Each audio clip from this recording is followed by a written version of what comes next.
Assalamualaikum warahmatullahi ta'ala wabarakatuh. Alhamdulillah, wassalatu wassalamu ala rasulillah wa ala alihi wa sahbihi wa mawalah, amma ba'du. Sahabat-sahabat muslimin dan muslimat yang dirahmati oleh Allah Ta'ala sekalian, bersama dengan saya lagi dalam program Satu Hari Satu Hadis, anjuran panitia pendidikan Islam SK Pusat Dungu. Tajuk kita pada kali ini ialah Carilah Malam Al-Qadar. Hadisnya ialah An Aisyah radhiyallahu anha anna Rasulullah sallallahu alaihi wasallam qala taharraw lailatal qadr fil witri min al-ashr al-awakhir min Ramadan. Rawahul Bukhari. Maksudnya diriwayatkan daripada Aisyah radhiyallahu anha, sesungguhnya Rasulullah sallallahu alaihi wasallam telah bersabda, carilah olehmu malam Al-Qadar pada bilangan ganjil daripada 10 yang terakhir daripada bulan Ramadan. Hadis riwayat Al-Bukhari. Sahabat-sahabat yang dirahmati oleh Allah Ta'ala sekalian, hadis ini jelas menunjukkan kepada kita di antara perkara yang disarankan oleh Rasulullah sallallahu alaihi wasallam untuk kita mencarinya pada bulan Ramadan Al-Mubarak, iaitulah mencari Lailah Al-Qadr ataupun kita sebut sebagai malam Lailatul Qadar. Yang mana malam ini memiliki kelebihan yang tertentu. Antaranya ialah sesiapa yang berkesempatan melakukan ibadah pada malam tersebut, dia diberi pahala yang cukup besar. Yang mana diberi pahala lebih banyak daripada 1000 bulan. Sebagaimana yang difirmankan oleh Allah Subhanahu wa taala, Lailatul Qadr khairum min alfi syahr. Malam Qadar itu lebih baik daripada 1000 bulan. Itulah dengan maksud digandakan pahala oleh Allah Subhanahu wa taala. Seolah-olah dia melakukan ibadat sehingga mencecah 1000 bulan ataupun dengan tahun 83 tahun 4 bulan lebih kurang. Baik. Yang keduanya, di antara kelebihan malam Qadar itu, sebagaimana yang telah kita lihat dalam hadis sebelum ini, iaitulah dijanjikan keampunan dosa. Sesiapa yang menghidupkan malam tersebut, dosanya diampun oleh Allah SWT. Kemudian yang ketiganya, di antara kelebihan malam Qadar, sebagaimana yang disebutkan oleh para alim ulama, ialah doanya diperkenankan oleh Allah, dimustajabkan oleh Allah Subhanahu wa taala. Oleh kerana itulah Rasulullah sallallahu alaihi wasallam menggalakkan kita untuk menuntut, untuk memburu, untuk mencari malam Al-Qadar ini. Namun demikian, sahabat-sahabat yang dirahmati oleh Allah Ta'ala sekalian, bilakah malam Qadar ini berlaku? Perkara ini telah diperselisih pandangan di sisi para alim ulama. Ada pandangan yang mengatakan bahawa ada 40 pendapat yang disebutkan dalam kitab Fathul Bari, bilakah malam Qadar ini berlaku. Cuma daripada apa yang kita kongsikan daripada hadis ini, menunjukkan kepada kita bahawa ianya berlaku pada 10 yang terakhir.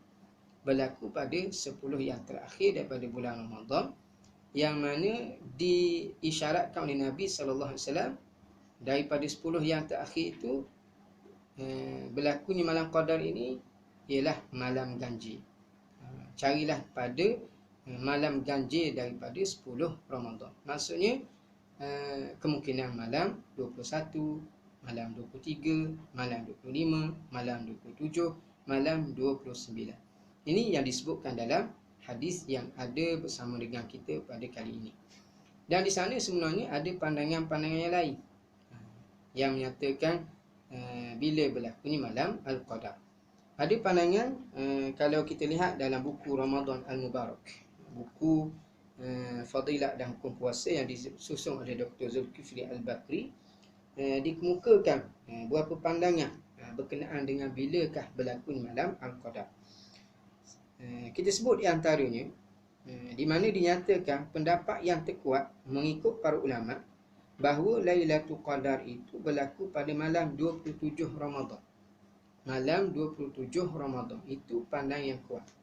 Dan kalau kita lihat dalam kitab Riyadhus Shalihin, dibawa satu hadis riwayat daripada Ibnu Umar, yang mana Ibnu Umar radhiyallahu anhuma menceritakan bahawa ada beberapa lelaki dari kalangan para sahabat Nabi sallallahu alaihi wasallam, yang mana mereka ini telah diperlihatkan malam qadar ini dalam tidur mereka itu ialah fi sab'il awakhir, itulah pada malam 27 akhir.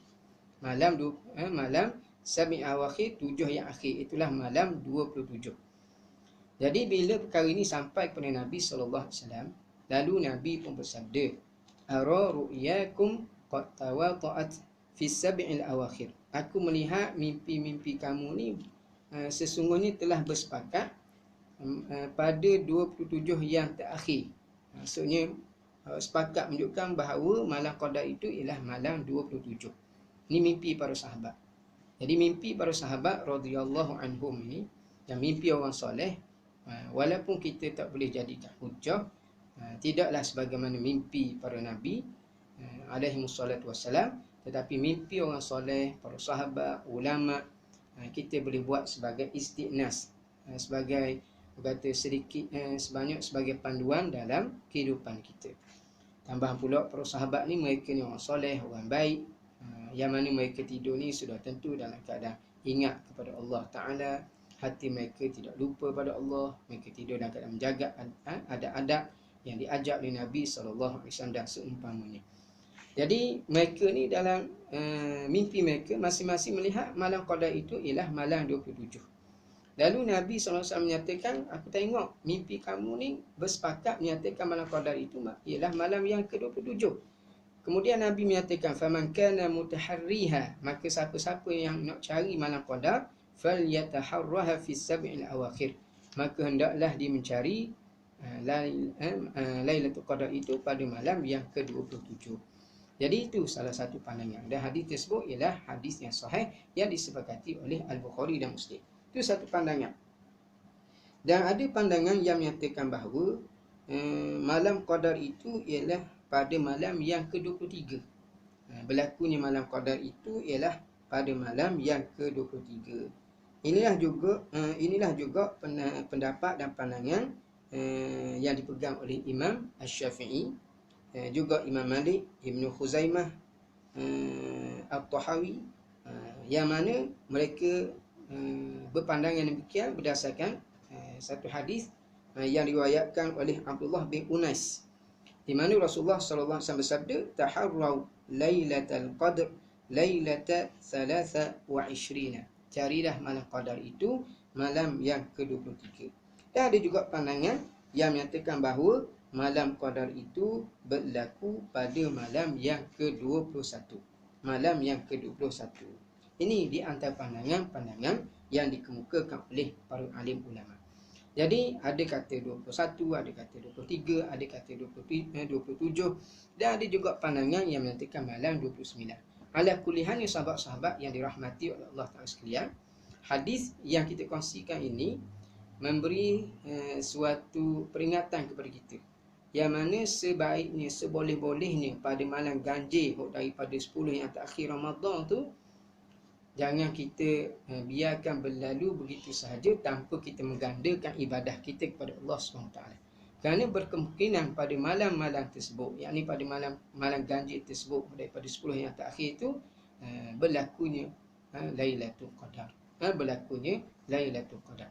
Jadi sama-samalah kita merebut peluang malam-malam akhir daripada bulan Ramadan ini untuk kita mencari Lailatul Qadar. Yang penting, Lailatul Qadar ini anugerah daripada Allah Subhanahu Wa Taala kepada hamba-hambanya yang dikehendaki, hamba-hambanya yang dipilih oleh Allah Subhanahu Wa Taala. Cuma kita sebagai manusia, kita berusahalah setidak-tidaknya kita membuktikan kecintaan kita kepada Rasulullah SAW. Kita cari malam Al-Qadar ni dengan menghidupkan malam-malam ganjil sebagaimana yang disarankan oleh Nabi SAW itu. Kita buat tu antara dengan di samping kita cari kelebihan malam qadar, itu juga sebagai satu bukti kecintaan kita kepada Nabi SAW,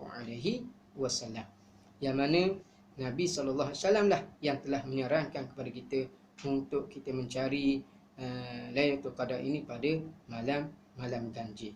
Dan sudah tentu seseorang yang menyintai seseorang, dia akan mendengar kata-kata orang yang dikasihi, orang yang disayang, bagi menunjukkan bahawa dia menyintai orang yang dikasihinya, orang yang disayanginya.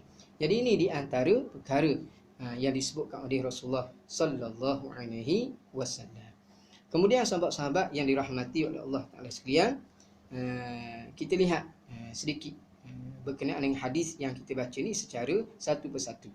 Baik, hadis ni diriwayatkan daripada Aisyah radhiyallahu anha bahawa sesungguhnya Rasulullah sallallahu alaihi wasallam telah bersabda, taharrau.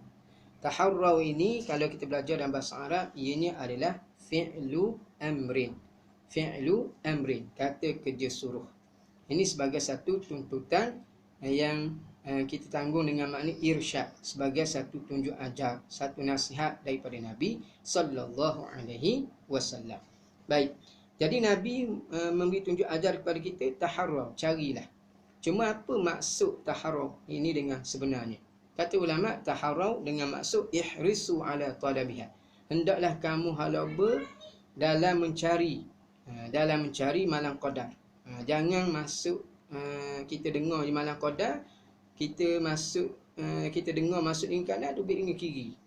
Ataupun kita pandang sebelah mata. Jangan demikian sahabat-sahabat. Bahkan hendaklah kita halaba dalam mencari malam al-qadar. Namun sahabat-sahabat yang dirahmati oleh Allah Taala sekalian, perkara ini yang berkait dengan pahala, berkait dengan fadilat ni, dia atas kekuatan hati kita masing-masing. Siapa yang Allah Ta'ala beri hatinya dipenuhi dengan keimanan, ketakwaan kepada Allah Ta'ala, sudah pasti mereka bila dengar hadis yang seumpama ini, mereka akan tidak mendengar begitu sahaja. Bahkan mereka akan mengambil pengajaran dan mereka berusaha untuk memenuhi apa yang disarankan oleh Nabi SAW, sehingga mereka mencapai kelebihan yang disebutkan oleh Nabi SAW. Tapi kalau orang yang hatinya kurang sikit, lemah sikit iman, makrifat daripada Allah Ta'ala, barangkali bila mana mereka mendengar hadis ini tidak menarik perhatian mereka. Bahkan bila mana mereka mendengar tawaran-tawaran jualan sempena hari raya, itulah barangkali lebih tertarik olehnya. Barangkali yang ni sahabat-sahabat, tepuk iman, tepuk dada, tanya iman kita masing-masing. Kita yang mana satu? Kita tertarik yang Nabi sebut ke, ataupun kita tertarik dengan tawaran duniawi? Mudah-mudahan Allah Ta'ala menghidayahkan kepada kita, mentaufikkan kepada kita untuk menjadi golongan yang lebih tertarik kepada apa yang disarankan oleh Nabi sallallahu alaihi wasallam. Maka buktikan pada malam-malam yang Nabi sebut tadi itu dengan kesungguhan dalam kita melakukan ibadah kepada Allah Ta'ala. Baik. Jadi maksud taharrau, kita halaba dalam mencarinya, wajtahidu fih, dan hendaklah kita bersungguh-sungguh padanya. Jadi kita planning molek, kita setting molek masa kita. Biarlah malam tersebut kita susun masa kita dengan sebaiknya, supaya kita tidak rugi, tidak melepaskan ruang dan peluang yang Allah Ta'ala berikan. Kerana kita tidak tahu adakah tahun ini Ramadan yang kita kecapi ini Ramadan yang terakhir atau macam mana. Itu semua dalam ilmu Allah. Oleh kerana kita tidak tahu, maka hendaklah kita bersungguh-sungguh. Jadi itu maksud taharrau yang disebutkan oleh Nabi sallallahu alaihi wasallam. Jadi hendaklah kita bersungguh-sungguh. Hendaklah kita bersungguh-sungguh. Dan di riwayat yang lain yang disebut dalam riwayat Bukhari disebut iltamisuha dengan lafaz hendaklah kamu mencarinya. Hendaklah kamu mencarinya. Baik, itu antaralah apa yang disebutkan oleh para ulama. Jadi kita carilah pada malam ganjil daripada bulan Ramadan. Mudah-mudahan dengan kita mencari malam-malam ganjil daripada Ramadan ini, Allah Ta'ala anugerahkan kepada kita Lailatul Qadri, insya-Allah. Rasanya barangkali setakat itulah sikit sebanyak perkongsian kita pada kali ini. Mudah-mudahan Allah Ta'ala gerakkan hati kita, Allah Ta'ala kurniakan keringanan kepada kita untuk melakukan ibadah pada malam-malam yang telah disebutkan oleh Nabi SAW tersebut, agar kita tidak terlepas untuk meraih kelebihan yang ada pada malam Al-Qadar. Wallahu alam. Setakat itulah dari saya untuk kali ini. Apa yang baik datang daripada Allah, yang mohon kepada saya. Wassalamualaikum warahmatullahi taala wabarakatuh. Stay at home dan patuhi SOP PKPB. Wallahu a'lam.